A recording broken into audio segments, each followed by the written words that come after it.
மணிரத்னம் இயக்கிய ஓ காதல் கண்மணி படத்தில் திருமணம் செய்து கொள்ளாமலே சேர்ந்து வாழ்வார்கள் துல்கர் சல்மானும் நித்யா மேனனும். மணிரத்னம் படத்தில் பார்த்த அந்த சம்பவம் தற்போது கோடம்பாக்கத்தில் உண்மையாகி கொண்டிருக்கிறது. இதை நடத்தி காட்டியிருப்பவர் நடிகை ஓவியா.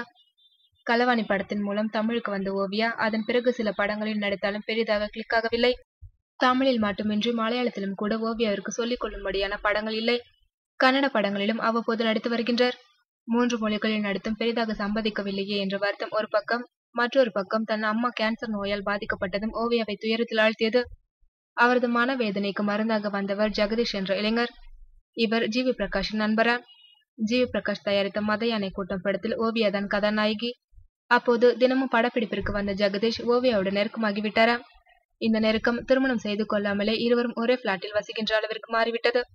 இந்த ஜெகதீஷ் நடிகர் விஜய்க்கு மிக நெருக்கமானவராம்.